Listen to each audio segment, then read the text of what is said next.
Among Destiny's main draws, there have always been three specific activities that form the core of the experience. These are raids, 6v6 Crucible, and strikes. In this video, I will talk about strikes, although I'd like to rant about the other two just as much. So, what actually is a strike? What comprises it? And why does this lead to strikes gluing Destiny 2 together? Why has Bungie's misunderstanding and subsequent neglect of this core mode caused so much damage? Let's talk about it. Firstly, what is a strike? What constitutes it? What is a strike's lifeblood? A strike is comprised of four main parts. Firstly, traversal or moving around. Secondly, ad clear. Thirdly, quick, involved objectives. And finally, killing bosses. A core design philosophy of strikes is freneticism. That is, action-packed gameplay.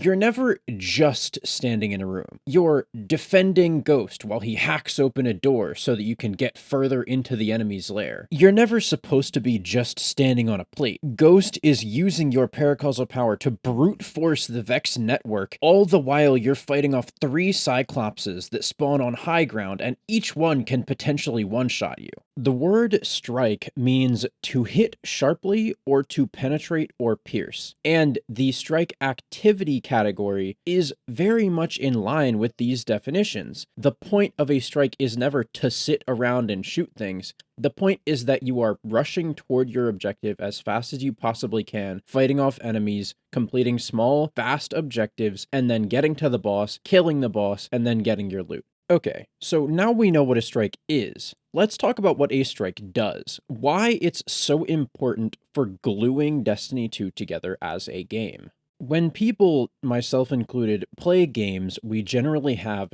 two main methods of engaging with the medium. The first of these we'll call full focus. That is, using every single neuron in your brain, dedicating your maximum attention, trying as hard as you possibly can to be the best that you possibly can at whatever activity you're engaging with. This is the kind of engagement you see in day one raids, competitive Crucible, low man, or in some cases, high feat raids. This is the maximum tier of engagement. But humans cannot focus this hard forever. You'll know what I mean if you've ever tried to type an essay over 8 hours instead of spreading it over a week. Your brain eventually fizzles out, and that's when you start the second mode of engagement. That is chill out mode. Think of your brain like a muscle, and playing video games like doing cardio, right? You can only do anaerobic cardio for so long. You can only go so long working your body harder than it can recover. And so once you've finished doing anaerobic, you then need to slow down into aerobic cardio, where your body can generate energy just as fast as you burn it. In this same way, your brain slows down into this chill out mode to try to generate energy faster than you're burning it. But what does this have to do with strikes?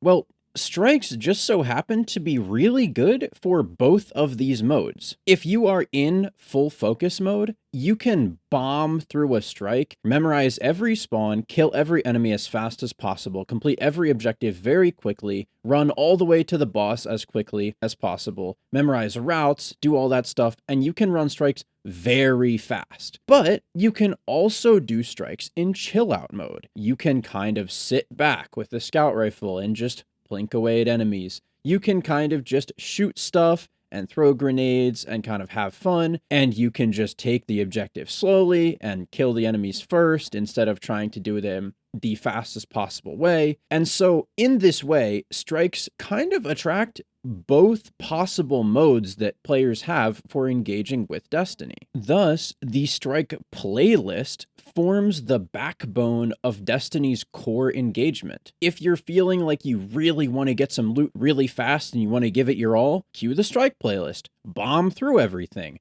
Do everything as fast as you possibly can yourself. If you're just wanting to chill out, okay, you can still cue the strike playlist. We're chilling out now. We're just sitting back. If somebody else wants to bomb ahead, whatever. You know, you'll get pulled to your fire team when they get to the boss, and you can just kind of shoot things and have fun. The reason this is so good for Destiny, though, is that it turns strikes into a catch-all. If you're ever bored sitting in orbit, okay, run a strike while you're thinking about what to do. If you're ever waiting for people to do a raid, okay, strike playlist. If you're ever waiting for friends to run trials, strike playlist. If you're ever waiting for a group to play sixes, strike playlist. If you ever just got out of a bad sixes match, strike playlist. If you are ever doing anything that is not immediately readily available, you can just hop into a strike. And because they are such short, fun, immediately engaging activities, they are always there for you. Destiny 2 does not have an equivalent, and thus it fails to capture this same feeling. If you've ever logged on to Destiny 2, checked Eververse, and then sat in orbit bored, it's because you're missing the strike playlist and you don't even realize it. Further incentivizing you to grind strikes as an activity in the long term is the existence of strike-specific loot from chests that can only be opened with skeleton keys. Skeleton keys that come from playing strikes in the strike playlist as a random drop. So, the loop goes something like this. You grind the strike playlist, you get some skeleton keys, you finally get a strike that you want the strike-specific loot from, you use your skeleton key there, and then you repeat. It's a very good closed-loop system for continuous grinding of a very satisfying activity to play. So, we've now discussed what a strike is and why it's important. But how does Destiny 2 fail in this same vein? Because there are activities called strikes in Destiny 2, and there's even a weekly Vanguard alert playlist where you can just run activities, but it doesn't function the same way. Firstly, because the Vanguard Alert Quick Play playlist doesn't have strike-specific loot in those strikes, there's no long-term draw. There's no grinding for keys and then spending them. It's all just at the end of every activity, you get your loot, and it pulls from a pool that you can already farm probably more efficiently somewhere else. So the only reason you'd be playing that playlist is because you want to kick back and waste some time while passively grinding for some loot that you might potentially want, which when smoke jumper gear or something really good is in that playlist, that kind of makes sense. But again, there's no long-term draw like strike-specific loot was. Additionally, activities in Destiny 2 are typically unimprovable. So what I mean by this, and I've discussed it in extreme length in prior videos that I've made, but essentially, when you're playing a strike in Destiny 2, you can't go faster. You can only go as fast as the activity is going to let you. Bosses are health gated. Ad clear rooms, you have to wait for the waves to come out in a very specific, timely, like, okay, these guys are here now, and then these guys are here, and then these guys are here, and finally the ball spawns that you need, and then you use the ball, and then there's more enemies that spawn. Activities in Destiny 1 are, for the most part, not like this, because they understand that making the player sit around and wait is really fucking boring. And what this does, this constant forcing the player to stop and slow down and not do anything and waste their time,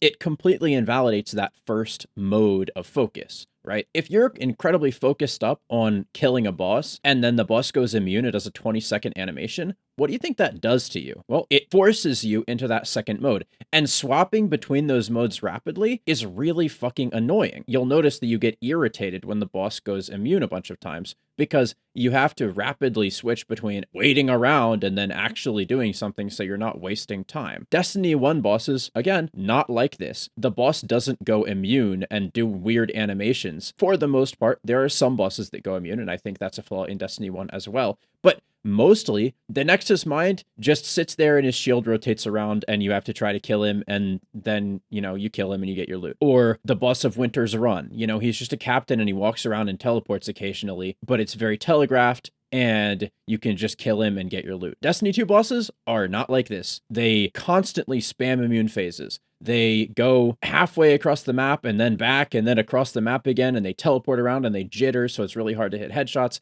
It feels like the bosses are designed to waste your time. So that's the first issue, right? This constant downtime spam, this like jittery messing around. The boss is trying to make you waste your time. The activities are boring. You have to dunk 3 balls instead of in Destiny 1, it would have just been 1 ball, right? This is a massive issue. But there's also just the issue of length overall. So I went back and played some strikes in D1 to test this theory because I was pretty sure I had an idea of what was going on. And I was actually right. Strikes in Destiny 1 are just fucking shorter than strikes in Destiny 2.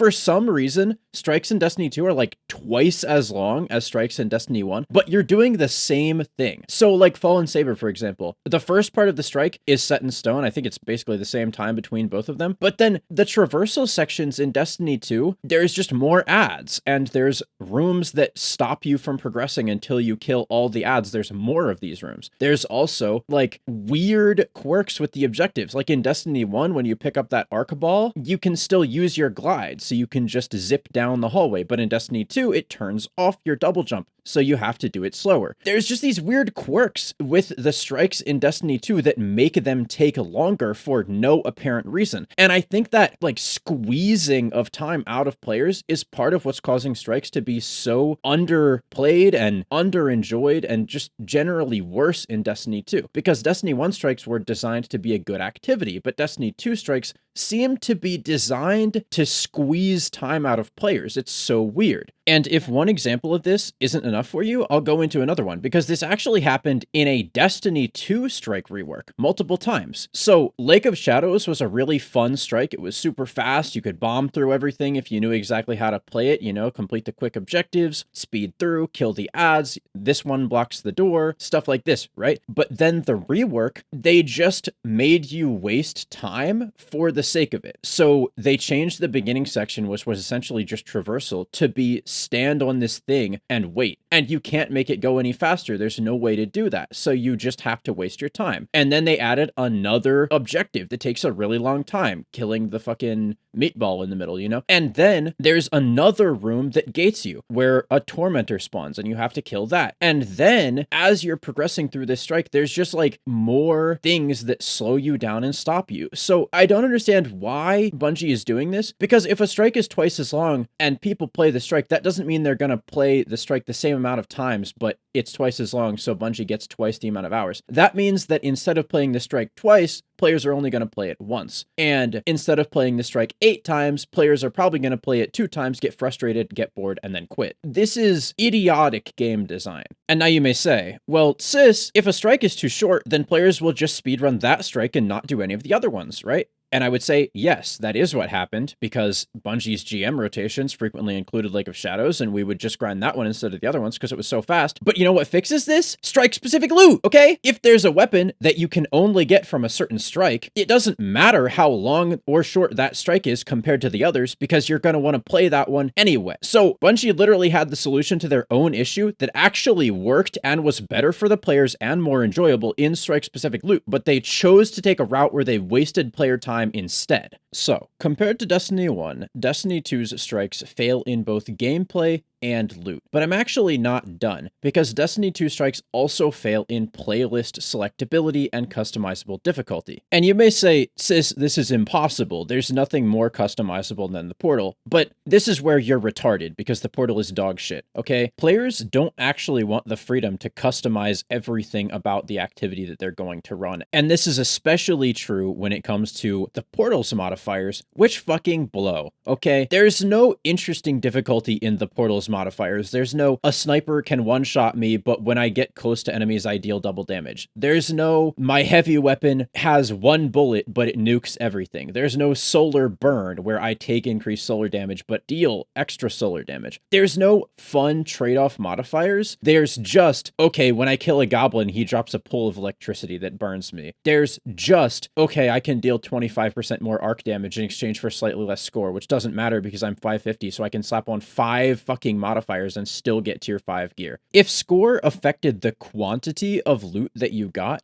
then it would make sense to go for insane scores in exchange for extra loot drops. But it doesn't. In fact, it does less than nothing, because in order to get 550 gear, all you have to do is get like a C grade or a B or whatever. In order to get tier 5 gear, you literally don't even need that. So when you open an activity in the portal, the fact that you then need to go in to take off negative modifiers is worse than if you were to just open up a strike in the director, because it's more friction and it wastes more player time. And as we already discussed earlier, wasting player time doesn't get you more user hours, it just makes players frustrated and makes them quit. So that's why the entirety of the portal just gets fucking mogged by the one heroic strike playlist in Destiny 1, because it's just better to have one playlist where everything is consolidated, especially so when the gameplay is more enjoyable. But Destiny 1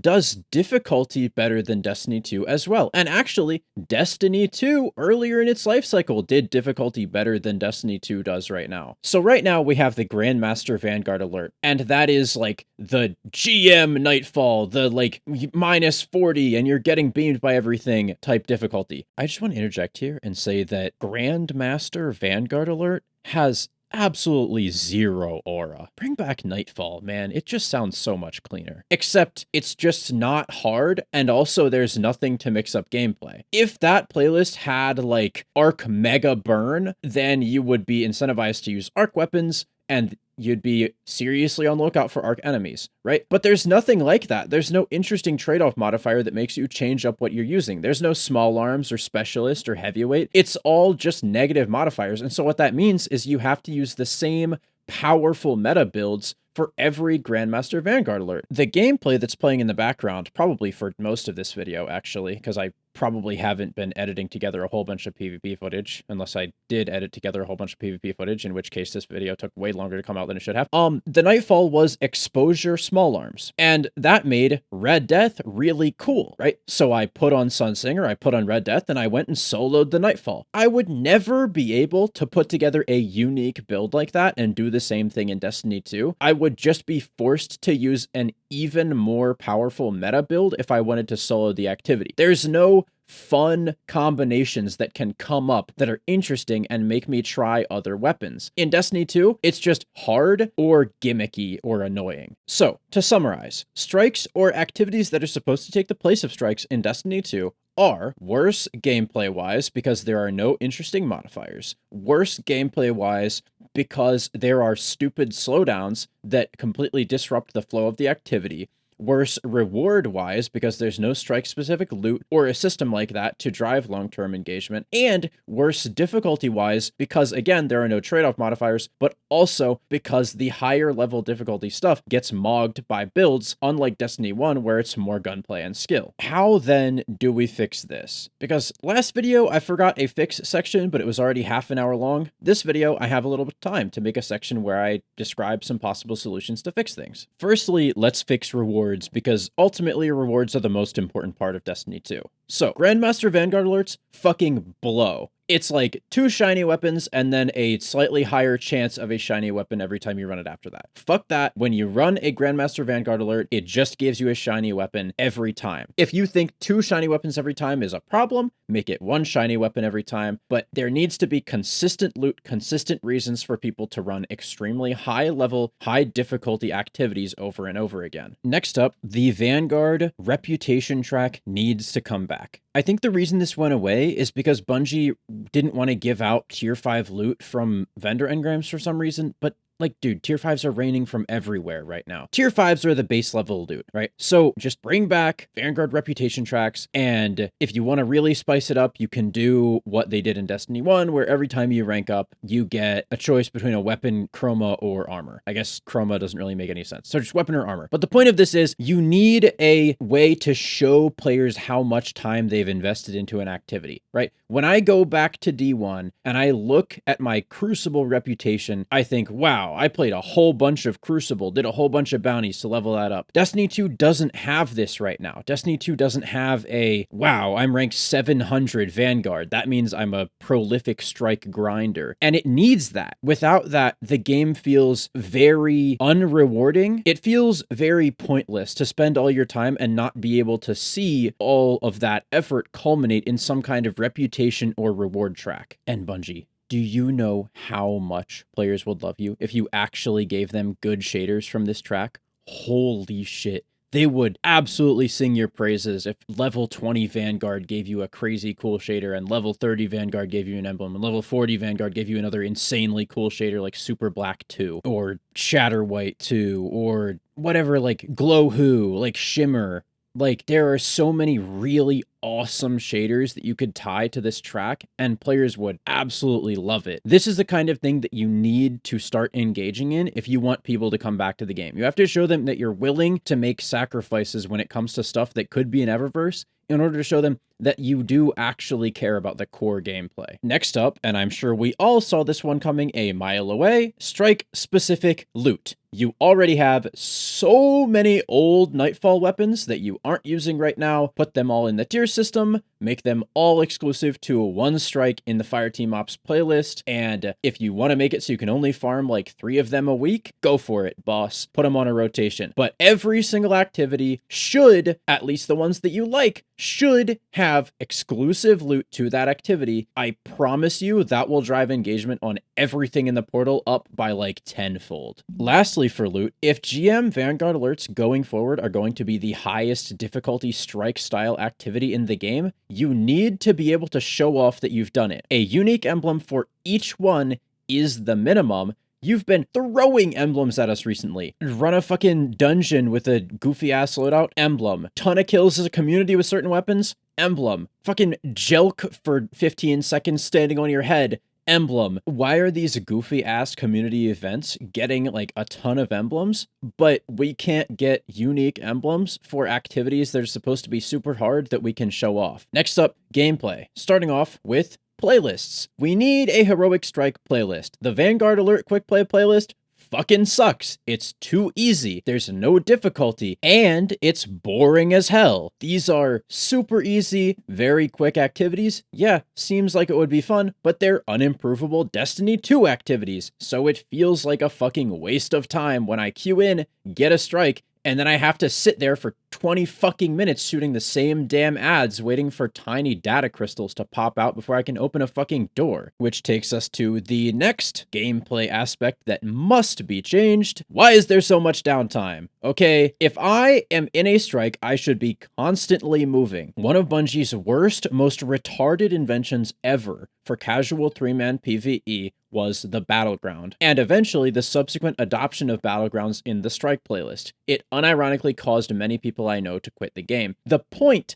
of Battlegrounds was always to be a shitty seasonal activity that went away and never came back, which is good, because fuck Battlegrounds. They shouldn't come back. They suck. Bring back strikes. The only difference between a battleground and a strike is the amount of time I spend sitting in the same area, jorking it while I wait for waves of ads that have some fuck-ass objective I need to spawn. So, fix it. No more stupid immune phases that waste your time. No more stupid objectives that require you to sit in the same area for 20 fucking minutes waiting on slow-ass ad spawns. These things need to go away because they are actively making the game boring and driving out players. Enough malding about Battlegrounds. Next up, modifiers. Modifiers are actually a very simple addition to the game. If you want to be really fucking lazy, all you have to do is bring back burns and weapon type specific modifiers. This week, it's Small Arms Arc Burn. Next week, Solar Heavyweight. Week after that, Void and Specialist. If you want to actually invest in this system a little further, you can bring back weapon archetype specific modifiers. But these modifiers must include multiple archetypes. The reason these must encompass multiple archetypes is because you have to let players express some kind of creativity or everything feels samey and forced. If you make it sidearm burn and everybody's using a rocket sidearm, that's fucking boring. But if you make it close range weapon burn and rocket sidearms just happen to be included in that, then you'll have some players running fusions, some using rocket sidearms, some using SMGs, some using primary sidearms, right? The whole point is to allow player creativity through certain buffs to power level in specific areas of the game week over week. I would love a solar long-range weapon burn week where everybody's running Celestial Golden Gun Hunter with Still Hunt and just nuking the hell out of Sepics or something. This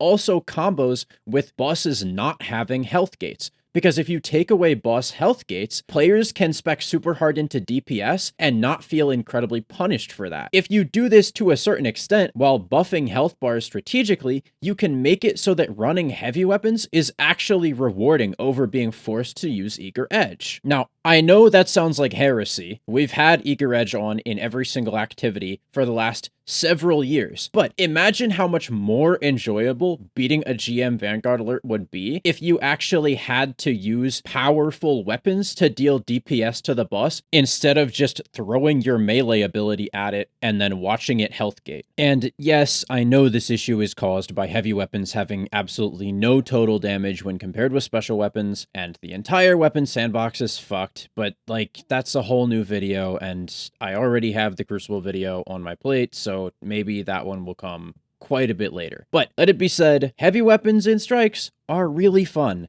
and shooting bosses and not watching them go immune is really satisfying. So let me shoot bosses and kill them really fast because it's really fun. Lastly, and this is really obvious and I shouldn't have to tell you this, but for fuck's sake, give us more strikes, please, or at least reprise the rest of the ones from D1, okay? The last new strike we got was Darkblade's reprise in Heresy over a full year ago. This is the core activity. This is what made Destiny Destiny. Raids are there for endgame players. PvP is there for PvP players. Strikes are there for PvE players. Okay, these three fit together in a triangle of why people play Destiny. What happens when one of the parts of a triangle doesn't see any support for a full year? Nothing good, my friend.